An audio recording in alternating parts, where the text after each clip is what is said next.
राजा ने कहा भाई आज हम जंगल में घूमने जाएंगे, घोड़ा सजाओ और 10-20 लोग जो है हमारे साथ जो भोज वाले बढ़िया लोग जो है बोले चलो शिकार खेलने चलेंगे। तो राजा का घोड़ा सजाया गया, राजा जंगल में गया, घोर जंगल में कोई सूअर के पीछे उसने घोड़ा दौड़ाया और सूअर एकदम घोर जंगल में ले गया। वहाँ कोल भीड़ बदमाश लोग रहते थे, डाकू लोग रहते थे। वो 20 लोगों ने चारों तरफ बच्चे भाले बंदूक चारों तरफ लेकर उसको घेर दिया और इसको पकड़ दो। उसने कहा आप जानते हो मैं कौन हूँ? बोले क्या जानना है, कौन हो तुम? बोले मैं राजा हूँ। बोले राजा तो तेरी रानी का है, यहाँ तेरी कुछ नहीं चलेगा, यहाँ तो हमारा सेवक बन के रहे। पकड़ लिया उसको। बोले क्या समझ रहे हो? बोले सब समझ रहे हैं, हम डाकू हैं, हम छोड़ेंगे नहीं आते हैं। चारों तरफ से घेर के उसको पकड़ लिया। एक आदमी अकेला क्या करे, पीछे छूट गए थे और जो घोड़े वाले थे ना, किसी का घोड़ा इतना तेज था नहीं और राजा चला गया, अकेला फंस गया। अब उनमें जो डाकुओं में जो मुख्य था उसको क्या है, वो लोग भी चोर डाकू भी देखो बदमाश भी देवी देवताओं को मानते हैं। वहाँ जंगलों में भी पहाड़ों में कोई देवी थी, उसकी वो उन्होंने मनौती मांगी थी कि मेरे लड़का हो जाएगा तो तेरे 32 चढ़ाऊंगा। 32 समझते, 32 दांत वाला, मतलब नरबली देव का। बोले आज बढ़िया शिकार पकड़ने आए, इसको बढ़िया नहला धुला के खिला पिला के तैयार करो। अब तैयार किया, उसको भोजन वोजन कराया, जल पिलाया। बोले चलो क्या करें। 20 आदमी ने पकड़ लिया और राजा का क्या काम आवे, राजा अपना वहाँ क्या काम आए, बदमाशों के सामने पकड़ लिया उनको। अब वहाँ भी देखो उनके डोर का पुरोहित भी होता है, वो मंत्र पूजा पाठ करने वाला भी उनके डोर का कोई मिला हुआ, और वो मुहूर्त भी देखता है, वो सब जानकारी भी रखता है। तो वहाँ पर उसने कहा भाई इसको चेक करो, ये पूरा सही सलामत है नहीं। पहले तो पूछा उससे, बोले तेरे बेटा है क्या? बोले बेटा तो नहीं है, एक ही बेटा था मर गया। बोले काम का नहीं है, क्यों?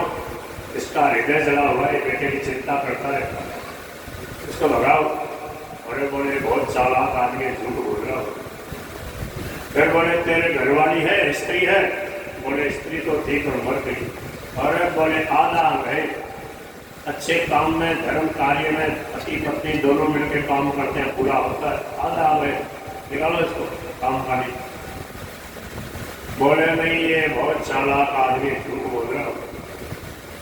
बोले भाया सही बोल रहा है? बोले सही बोल रहा हूँ, मेरे में बेटा है ना स्त्री है। अब उसके समझ में आने लगी तो सही बोल रहा था मंत्री। बोले इसको चेक करो कहीं से अंग भंग तो नहीं है।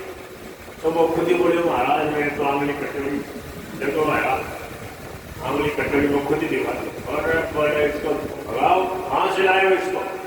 वो पुरोहित ने कहा बलि, इसकी बलि दे रहे हो, खंडित की बलि दे रहे हो। कोई देवताओं के फल वगैरह चढ़ाया जाता, पहले काट के अपने काम में ले लो और फिर चढ़ाओ, ये थोड़ी होता है। पूरा का पूरा सही सलामत भोग लगाना चाहिए। तो बोले इसको भगाओ, नहीं देवी नाराज हो जाएगी, भगाओ इसको। उसको धक्का देकर भाग जा। वो फटाफट घोड़े पे चढ़ा और वहाँ से पार बोला। अब उसको याद आया वो बोले बहुत चौका आदमी था भाई, आज जब मेरी आंगली ना कटोरी होती तो मेरे गोलों कट जाता। अब वो जैसे ही आया राज में, आते ही उसने लोगों से, अपने लोगों से कहा, फौजियों से, सेनापति वगैरह से, सबसे कहा बोले जाओ क्या? बोले पहले उसको बुला के लाओ। वो मेरा भाईला था, सच्चा भाईला था, मेरा मंत्री था, खास प्रधानमंत्री था मेरा। और उसने जो कुछ कहा सही निकला। क्या निकला? अरे बोले मैं बाद में बताऊँगा, पहले उसको खोजो। अब चूरू जिले से समझो बाहर कर दिया था, जिले की अपने राज्य की सीमा से बाहर कर दिया। तो खोजते खोजते सैकड़ों लोगों को लगाया, बोले कहीं भी मिले उसको ले आओ। तो देखा एक पीपल के गट्टे के ऊपर बैठा, गांव में महफिल जम रही। जो ताश चौपड़ खेलते हैं ना गांव में, उनका जहाँ जहाँ भी जाता बोले तेरे ताश में केरा के देखो तेल मत आने, बढ़िया तेल पिलाओ। फिर सुनो मेरी बात, फिर सत्संग की बात सुना तो भगवान का भजन कीर्तन गा तो। और फिर लो, बोले अब कीर्तन होने दो, कीर्तन कर रहा मस्ती में, और लोगों को यही बात समझा रहा कि भगवान जो भी करते हैं सही करते हैं, भगवान जो भी करते हैं मंगलमय होता है, कल्याण होता है। प्रत्येक परिस्थिति में भगवान की कृपा भरी हुई है। पहले भले ही नहीं समझ में आवे, पर बाद में समझ में आएगी तो यही समझोगे हाँ प्रभु ने जो किया किया। ऐसे ही लोगों को सत्संग की बातें सुना रहा। अब घोड़े घुड़सवार बोले को बैठे हो, बोले बोले मंत्री जी, बोले हाँ, बोले चलो थाने राजा जी बुलाओ। बोले बहुत बढ़िया, कृपा हो रही है, हमारे तो मौज हो रही है। यहाँ गांव में मैं सत्संग कराता डोलता हूँ, कभी तो लापसी बनाते हैं, कभी हलवा और कभी आमरस बनाते हैं, कभी महाराज घी खिचड़ा, मौज हो रही है मेरे को। बोले महाराज खाना भट्टे में जैसी चाहिए थे चलो। बोले नहीं नहीं मौज है। बोले नहीं चलो राजा जी बना बोले चलो, भगवान की कृपा होगी मस्ती से। उन सबको राम रोगी करी, बोले ठीक है भाई, इतने ही अपना सहयोग था, चलो मेरे को राजा जी बुला। तो बोले थे मंत्री हो गए? बोले हाँ। बोले महाराज देखो ऐसे सीधा साधा लागू। बोले मैं ऐसे ही रह रहा था, भगवान की कृपा, मंत्री बना दे तो कृपा, बाहर निकाल दे तो कृपा, पाछा बुला दे तो कृपा। यही है असली जीवन।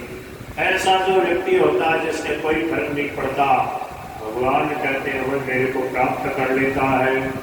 अंतरिम अध्याय के 5वें श्लोक में भगवान श्री कृष्ण ने बात कही है, निर्माण मोहा जित संग दोषा अध्यात्म नित्या विनिवृत्त कामा द्वंद्वैर्विमुक्तः सुख दुःख संगैर् गच्छन्ति मूढाः पदमव्ययम्।